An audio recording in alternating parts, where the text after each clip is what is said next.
Hello दोस्तों, स्वागत है आपका मेरे YouTube channel let's study with Poonam में, जिसमें हम जीके जीएस से रिलेटेड टॉपिक के बारे में चर्चा करते हैं और आपके लिए नए नए विषयों को खोज कर लाते हैं। तो सबसे पहले आपको मकर संक्रांति की ढेर सारी शुभकामनाएं। तो आज जो महाकुंभ का पहला अमृत स्नान जो कि मंगलवार सुबह 6:15 बजे से शुरू हुआ था, सन्यासियों ने हाथों में त्रिशूल, तलवार, डमरू आदि लिए अमृत स्नान में प्रवेश किया। पूरे शरीर पर भभूत, घोड़े और रथ की सवारी, हर हर महादेव का उद्घोष करते हुए नागा साधु संत संगम पहुँचे। सरकार के मुताबिक दोपहर 2 बजे तक 2 करोड़ श्रद्धालु संगम में स्नान कर चुके हैं। इस हिसाब से 30 घंटे में 3 करोड़ लोगों के गंगा में डुबकी लगाने की संभावना है। हालात संभालने के लिए आर्मी को भी स्टैंड बाय पर रखा गया है। जूना अखाड़े समेत 7 सन्यासी अखाड़ों के संत स्नान कर चुके हैं। अब बैरागी अखाड़ों के संत संगम में स्नान करने के लिए निकले हैं। महाकुंभ में पहली बार शाही स्नान की जगह अमृत स्नान शब्द का इस्तेमाल किया गया है। अखाड़ों के नाम बदलने का प्रस्ताव दिया गया है। संगम जाने वाले सभी रास्तों में 8 से 10 किलोमीटर तक श्रद्धालुओं का रैला है। स्नान के लिए सभी 13 अखाड़ों को अलग अलग 30-40 मिनट का समय दिया गया। संगम पर दुनिया भर की मीडिया और 50 से ज़्यादा देशों के श्रद्धालु हैं। एप्पल की को फाउंडर स्टीव जॉब्स की पत्नी लॉरेन पावेल ने संगम में डुबकी लगाई है। भीड़ को देखते हुए आज लेटे हुए हनुमान मंदिर को बंद कर दिया गया है। घाटों पर श्रद्धालुओं की सुरक्षा के लिए पहली बार अंडर वाटर ड्रोन तैनात किया गया है, जो 24 घंटे पानी के अंदर हर गतिविधि की निगरानी करता है। पानी के अंदर बेहद तेज गति से काम करने वाले इस ड्रोन की सबसे खास बात यह है कि यह अंधेरे में भी लक्ष्य पर सटीक नज़र रखने और पानी के नीचे 100 मीटर गहराई पर टोह लेने में सक्षम है। जगत गुरु रामभद्राचार्य अमृत स्नान के लिए संगम पहुंचे। उन्होंने कहा, मैं बेहद खुश हूं क्योंकि मैं सभी आचार्यों के बीच पवित्र डुबकी लगाने वाला हूं और मैं राज्य सरकार की व्यवस्थाओं से प्रभावित हूं। उन्होंने यहां इतनी बड़ी भीड़ की सफलतापूर्वक प्रबंधन के लिए उन्हें बधाई दी। ईरान से आई महिलाओं ने कहा कि हम 9 लोगों का एक समूह है। हम दुनिया के अलग अलग हिस्सों से आए हैं। हम दुनिया में महाकुंभ में स्नान करने के लिए पहली बार आए हैं। ईरान से भी कुछ महिलाएं, कुछ लोग महाकुंभ में स्नान करने के लिए आए हैं, जो पवित्र गंगा की त्रिवेणी में दर्शन करके और स्नान कर रहे हैं।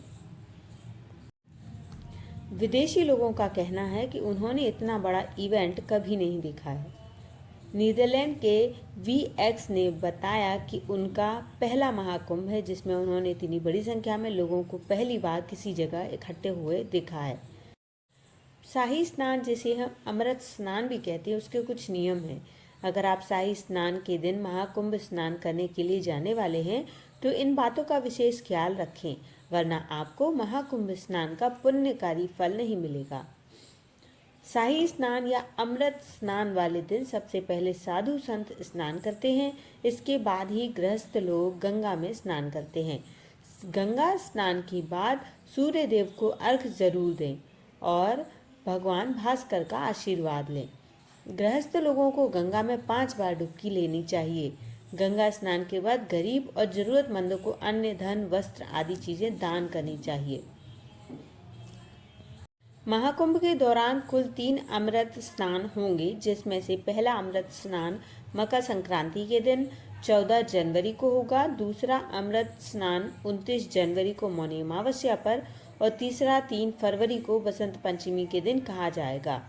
इसके अलावा माघी पूर्णिमा, पौष पूर्णिमा और महाशिवरात्रि के दिन भी कुंभ स्नान किया जाएगा, लेकिन इसे अमृत स्नान नहीं माना जाएगा।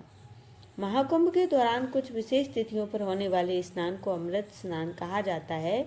इस नाम के पीछे विशेष महत्व और सांस्कृतिक पृष्ठभूमि है। माना जाता है कि नागा साधुओं को उनकी धार्मिक निष्ठा के कारण सबसे पहले स्नान करने का अवसर दिया जाता है। वे हाथी, घोड़े, रथ पर सवार होकर राजसी ठाठ बाट के बाद स्नान करने आते हैं। इसी भव्यता के कारण इसे अमृत स्नान नाम दिया गया है। एक अन्य मान्यता के अनुसार प्राचीन काल में राजा महाराजा भी साधु संतों के साथ भव्य जुलूस लेकर स्नान करने के लिए निकलते थे। इसी परंपरा ने अमृत स्नान की शुरुआत की है। इसके अलावा यह भी मान्यता है कि महाकुंभ का आयोजन सूर्य और गुरु जैसे ग्रहों की विशिष्ट स्थिति को ध्यान में रखकर किया जाता है, इसलिए इसे राजसी स्नान भी कहा जाता है। यह स्नान आध्यात्मिक शुद्धि और मोक्ष प्राप्ति का मार्ग है। महाकुंभ भारतीय समाज के लिए न केवल धार्मिक बल्कि सांस्कृतिक दृष्टि से भी बेहद महत्वपूर्ण है। इसमें अमृत स्नान के साथ मंदिर दर्शन, दान पुण्य और अन्य धार्मिक अनुष्ठान किए जाते हैं।